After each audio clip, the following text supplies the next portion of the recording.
Le discours d'Emmanuel Macron, l'économie de la Russie qui menace de s'effondrer, les dernières actualités en Ukraine ou encore le décès d'une personnalité française majeure, le journaliste Jean-Pierre Pernaut qui s'est éteint à l'âge de 71 ans. Salut, c'est Hugo, j'espère que vous allez bien malgré l'actualité, vous le voyez, particulièrement dure en ce moment. Comme chaque jour, on est parti donc pour un nouveau résumé de l'actualité en moins de 10 minutes. Et pour commencer, on va donc revenir sur ce discours d'Emmanuel Macron qui s'est exprimé à 20h sur la guerre en Ukraine. La première chose majeure à retenir, selon le président français, les sanctions économiques contre la Russie vont impacter très concrètement la vie quotidienne des Français et des entreprises françaises dans les prochains jours. Du coup, Emmanuel Macron a annoncé la préparation de ce qu'il appelle un plan de résilience économique et sociale. Alors, on ne sait pas exactement ce qu'il y a derrière ce plan, on imagine que le gouvernement va le préciser dans les prochains jours, mais on peut imaginer par exemple des aides aux entreprises françaises qui sont indirectement ou directement touchées par ces sanctions économiques contre la Russie, ou alors pourquoi pas des aides aux Français qui seraient affectés dans les prochains jours par la future augmentation des prix. Du prix de quoi? Du prix notamment des hydrocarbures. Deuxième chose, et c'était assez central dans le discours d'Emmanuel Macron ce soir, il a déclaré, je cite, que la Russie n'est pas agressée, c'est l'agresseur, en insistant sur le fait que c'est le président Vladimir Poutine qui est à l'origine de cette guerre avec cette invasion de l'Ukraine. Très clairement pour lui, la Russie est la seule fautive actuellement, et ce alors qu'on a pu entendre ces derniers jours un certain nombre de politiques, notamment en France, qui déclaraient que certes, ils étaient absolument contre cette invasion venant de la Russie sur l'Ukraine, mais pour autant, il y avait des questions à se poser sur la politique qui avait été menée ces dernières années par exemple l'OTAN, cette alliance militaire, qui était accusée par certains de vouloir trop étendre son influence à l'est de l'Europe, ce qui ne plaisait pas donc à Vladimir Poutine. Bref, vous l'avez compris, du côté d'Emmanuel Macron aujourd'hui, absolument aucun doute, c'est bien la Russie qui est l'agresseur avec cette invasion de l'Ukraine, une invasion qui se fait maintenant depuis quasiment une semaine avec toutes les conséquences que l'on connaît notamment sur la population ukrainienne. Cela dit, Emmanuel Macron a aussi affirmé qu'il continuerait le dialogue autant que possible avec le président Vladimir Poutine. Il a rappelé par ailleurs que la France n'était pas en guerre contre la Russie, pensant notamment aux Russes qui subissent une guerre qu'ils n'ont pas forcément voulu. Enfin, dernière chose à retenir, et c'est plutôt une annonce en l'occurrence, un sommet qui réunit les chefs d'État et de gouvernement européens aura lieu les 10 et 11 mars prochains à Versailles, donc en région parisienne. Le but de ce sommet, ce sera, je cite, de faire passer une nouvelle étape à la défense européenne. Donc concrètement, il pourrait y avoir des discussions pour renforcer les coopérations militaires entre les pays européens qui sont aujourd'hui relativement faibles. Et l'autre point sur lequel l'Europe doit s'unir face à la Russie selon Emmanuel Macron, c'est sur le sujet de l'énergie. On en a beaucoup parlé sur la chaîne ces derniers jours, cette question de la dépendance au gaz notamment qui vient de la Russie.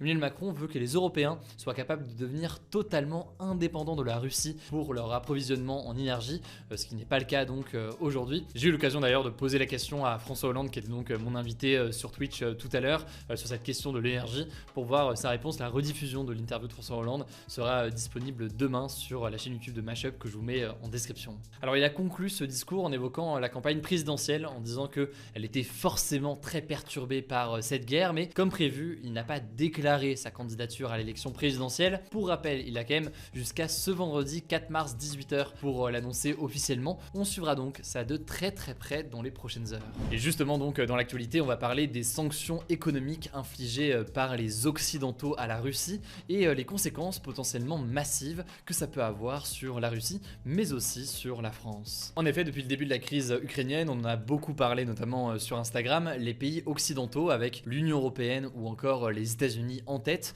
ont donc multiplié les sanctions économiques dans le but de dissuader le gouvernement russe de poursuivre ses assauts sur l'Ukraine. Hier, le ministre de l'économie Bruno Le Maire a encore déclaré que le but de toutes ces sanctions était clairement, je cite, de provoquer l'effondrement de l'économie russe. Alors je vais pas rentrer dans tous les détails techniques puisque forcément autrement on pourrait en parler pendant des heures, mais parmi ces sanctions économiques, il y a notamment le gel des actifs en Europe de personnalités russes proches du pouvoir et de la banque centrale russe. Concrètement, qu'est-ce que ça veut dire? Ça consiste à bloquer temporairement au moins l'argent qu'ils détiendraient sur des comptes en banque en Europe pour qu'ils ne puissent pas donc l'utiliser. Ensuite, il y a l'exclusion de la Russie de la plateforme bancaire SWIFT, qui est donc une plateforme qui permet tout simplement d'avoir des informations, une sorte de messagerie bancaire qui permet d'avoir des transactions financières et des virements entre des banques banques dans le monde aujourd'hui. C'est pas le seul système qui existe, mais c'est un système beaucoup utilisé, notamment par les Occidentaux, y compris avec des échanges avec la Russie donc. Et enfin, plus largement, on pourrait parler du blocage financier de certains individus et entités russes. Mais si vous voulez plus d'informations là-dessus sur le détail de toutes les sanctions, je vous mets des petits liens en description. Mais alors, avec toutes ces sanctions et notamment l'exclusion d'un certain nombre de banques russes du système SWIFT qui ont été présentées notamment par le gouvernement français comme une arme nucléaire financière contre la Russie, eh bien que peut-il se passer désormais pour la Russie? Va-t-on assister à un effondrement de l'économie russe? Est-ce qu'il y a d'ailleurs déjà un impact avec ces mesures? Alors il faut être très vigilant puisque tout ça peut prendre un peu de temps. Par exemple, l'exclusion du système SWIFT, eh bien c'est prévu à partir du 12 mars, donc ce n'est pas encore opérationnel aujourd'hui. Mais pourtant, ce qu'on peut déjà noter, c'est une chute de la monnaie de la Russie, donc le rouble, qui a déjà perdu en fait plus de 20% de sa valeur face au dollar. En gros, ce que ça veut dire, c'est que ce que les Russes importent de l'étranger va coûter désormais plus cher et que le coût de la vie plus largement risque d'augmenter, ce qui inquiète assez fortement, et ça se comprend, la population présente en Russie. De la même façon donc, l'exclusion de SWIFT pourrait paralyser pas mal d'échanges internationaux, du moins sur le court terme, et donc entraîner des difficultés économiques majeures pour de nombreuses entreprises qui sont situées en Russie. En gros, toutes ces mesures viennent isoler sur le court terme du moins la Russie du reste de l'économie mondiale, et je dis bien sur le court terme puisque tout cela peut forcément évoluer, la Russie pouvant compter notamment sur ses liens économiques avec la Chine pour s'en sortir. Bref, on l'a compris, l'impact économique sur la Russie pourrait être massif dans les prochains jours au fur et à mesure que ces sanctions se mettent en place. Maintenant, une fois qu'on a dit ça, une question majeure qu'on peut se poser, c'est est-ce que ces sanctions économiques vont réellement être efficaces pour faire reculer Vladimir Poutine en Ukraine? Eh bien, en l'occurrence, les experts sont assez divisés sur le sujet. En effet, dans le passé, cette stratégie donc de sanctions économiques a rarement en fait porté ses fruits.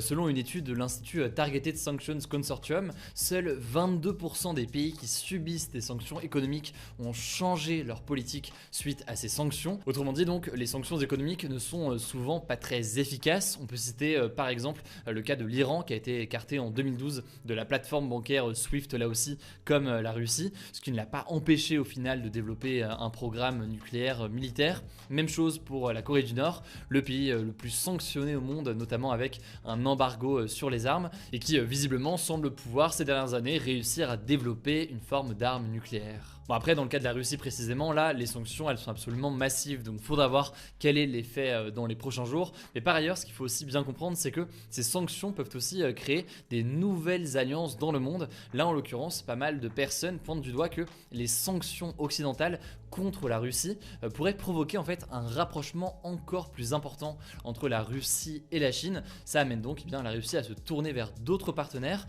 C'est aussi important de noter que ces sanctions peuvent avoir aussi l'effet inverse, en tout cas aussi avoir un effet et un impact sur les pays qui les ont décidés. On parle par exemple aujourd'hui d'une possible hausse du prix du gaz et du pétrole en Europe et aux États-Unis, ce qui est par ailleurs déjà en train d'arriver en France avec des prix dépassant dans certains cas les 2 € le litre d'essence dans certaines stations, et qui pourrait donc continuer à monter avec la crise ukrainienne dans les prochains jours. Bref, pour résumer dans l'histoire, ces sanctions économiques ont très souvent évidemment eu un impact économique, parfois absolument massif. Pour autant, eh bien, ça n'a pas toujours d'impact sur la politique du gouvernement mise en place. D'ailleurs, le président américain Joe Biden a déclaré, tout en défendant l'utilité de ces mesures, que effectivement elles n'allaient pas empêcher en soi Poutine d'agir. Quoi qu'il en soit, vous l'aurez compris, c'est plus largement une question de rapport de force, de choses à mettre en place progressivement au vu de l'évolution de la situation. Évidemment, en tout cas, vous le savez, on vous tiendra au courant dans les prochains jours sur l'impact sur l'économie russe, mais aussi donc, vous l'aurez compris, sur l'économie française. On enchaîne donc avec les dernières actualités concernant la guerre en Ukraine. Les Russes ont annoncé ce mercredi avoir conquis la ville de Kherson, une ville portuaire dans le sud de l'Ukraine. Les Russes poursuivent aussi leurs offensives contre Kiev, la capitale donc, et Kharkiv, la deuxième ville du pays. D'ailleurs, en parlant de Kharkiv, au moins 4 personnes ont été tuées et 9 autres ont été blessées dans des bombardements russes ce mercredi matin. Des bombardements qui ont touché notamment une université. Dans l'actualité aussi aujourd'hui, la Russie a annoncé qu'elle avait pris le contrôle de la plus plus importantes centrales nucléaires d'Ukraine ce mercredi. Il s'agit en fait de la centrale de Zaporizhzhia, qui est une ville située au sud-est du pays, une centrale qui s'avère être aussi la plus puissante d'Europe. Alors dans une lettre, la Russie a assuré que, je cite, le personnel de la centrale poursuivait son travail, et ce afin donc de garantir la sécurité nucléaire et son fonctionnement normal. Troisième information, le nombre de réfugiés qui ont fui l'Ukraine pour les pays voisins autour de l'Ukraine a encore bondi aujourd'hui pour atteindre presque 836 000 personnes depuis le début, selon un recensement du Haut Commissariat de l'ONU pour les réfugiés qui a été donc publié ce mercredi. Et enfin, dernière information majeure sur la situation en Ukraine, une délégation ukrainienne est attendue pour des discussions avec la Russie en Biélorussie demain matin, donc jeudi matin. Ils devraient notamment discuter et tenter d'obtenir un éventuel cessez-le-feu qui est attendu par beaucoup. Il s'agit en l'occurrence de la deuxième session de négociation entre l'Ukraine et la Russie. On verra donc évidemment ce qu'il en est et si des choses ressortent de ces négociations. Bref, il y a beaucoup de doutes sur la capacité à sortir quoi que ce soit de ces discussions et de ces négociations, mais évidemment je vous tiendrai au courant du coup demain, que ce soit dans ce résumé des actus du jour ou encore directement sur Instagram et Twitter.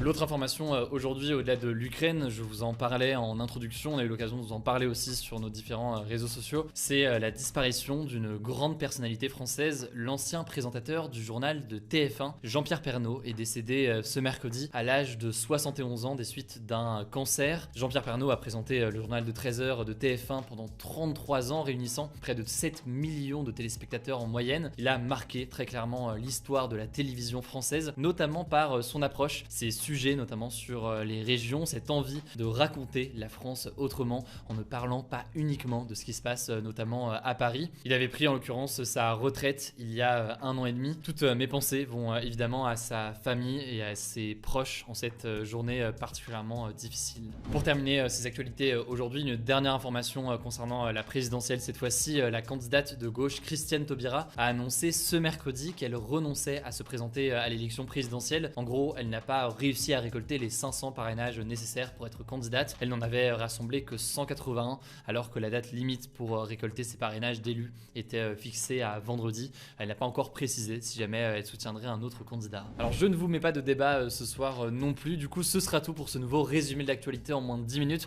Merci à tous pour votre confiance ces derniers jours dans ce format des actus du jour, mais aussi dans les autres contenus qu'on fait au quotidien. Merci du fond du cœur pour votre confiance. Si vous avez des suggestions ou autres, n'hésitez pas à les mettre directement dans les commentaires, je suis toujours à l'écoute. Prenez soin de vous, prenez soin de vos proches et on se dit à demain pour une nouvelle vidéo.